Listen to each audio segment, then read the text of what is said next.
ভারতের রাজনৈতিক ইতিহাসের অন্যতম বিতর্কিত অধ্যায় হচ্ছে জরুরি অবস্থা এবং এই জরুরি অবস্থাকে নতুন করে তুলে ধরা হয়েছে স্কুলের পাঠ্য বইতে।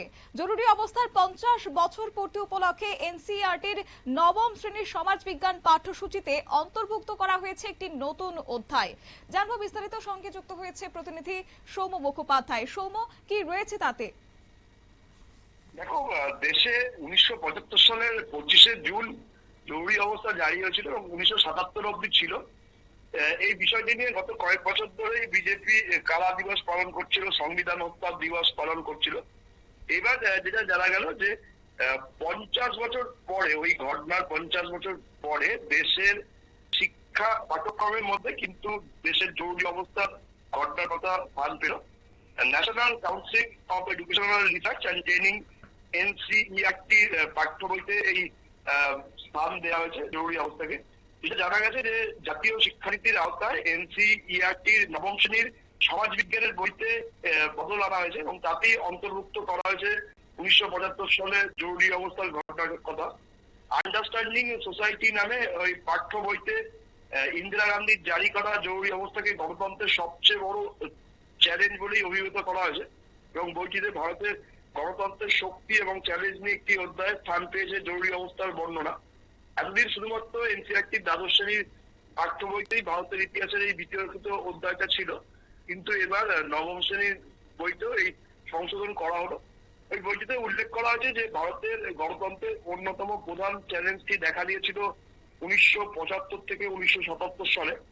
সেই সময় জরুরি অবস্থা জারি করা 1970-এর দশকে ইন্দিরা গান্ধীর নেতৃত্বাধীন সরকারের প্রতি জনরোষ কিভাবে বৃদ্ধি পেয়েছিল এবং ক্রমবর্ধমান বেকারত্ব, মুদ্রাস্ফীতি, অনিয়মের যে সমস্ত অভিযোগ উঠছিল তাতে বিক্ষোভের সৃষ্টি হয়েছিল এবং তাতেই 1975 সালের জুন মাসে দেশে অভ্যন্তরীণ অস্থিরতার অজুহাত দেখিয়ে সরকার জরুরি অবস্থা জারি করে বলে অভিযোগ ছিল।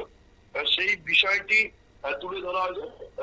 বিরোধীদের অভিযোগ যে এই সময় এই ধরনের ঘটনার কথা তুলে নিয়ে এসে রাজনৈতিক ফায়দা নিতে চাইছে বিজেপি। উত্তরপ্রদেশ সামনে ভোট আসছে, পাঞ্জাব ভোট আসছে, সেই সময় এই ধরনের ঘটনা মনে করিয়ে দিয়ে বিজেপি রাজনৈতিক ফায়দা নিতে চাইছে। যদিও গেরুয়া শিবিরের দাবি হচ্ছে যে বৃহস্পতিবার জরুরি অবস্থার 50 বছর পূর্তি হচ্ছে। এই সময় অনেক মানুষ জানেই না যে কি হয়েছিল না হয়েছিল, সেটা মানুষের সামনে তুলে ধরা দরকার। সেই জন্যই এই বিষয়টি অন্তর্ভুক্ত করা হয়। অন্যদিকে জরুরি অবস্থার 50 বছর পূর্তিকে স্মরণ করে প্রধানমন্ত্রী নরেন্দ্র মোদী সেই সময় গণতান্ত্রিক মূল্যবোধ রক্ষায় যারা এগিয়ে এসেছিলেন তাদের প্রতি শ্রদ্ধা নিবেদন করেছেন। এক্স হ্যান্ডেলে একটি পোস্ট করেছেন, তিনি লিখেছেন যে জরুরি অবস্থা ছিল আমাদের স্বাধীনতার উপর সরাসরি আঘাত। এই সময় জনগণের স্বাধীনতা খর্ব করা হয়েছিল, মত প্রকাশের ওপর বিধি নিষেধ আরোপ করা হয়েছিল, রাজনৈতিক নেতা, সাংবাদিক, সমাজকর্মীদের গ্রেপ্তার করা হয়েছিল নির্বিচারে, পাশাপাশি প্রচুর অত্যাচার করা হয়েছিল এবং আমাদের গণতান্ত্রিক প্রতিষ্ঠানগুলোর উপর আঘাত আনায় সেটাকে মনে রাখার জন্য এই 50 বছর পূর্তি পালন বলে তিনি মনে করেন। ধন্যবাদ।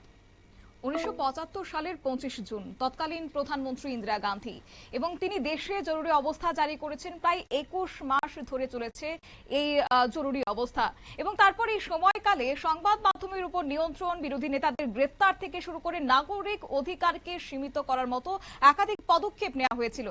এবার এনসিইআরটির নবম শ্রেণীর সমাজবিজ্ঞান বইয়ে জরুরি অবস্থা নিয়ে পৃথকভাবে অধ্যায় যুক্ত করা হয়েছে।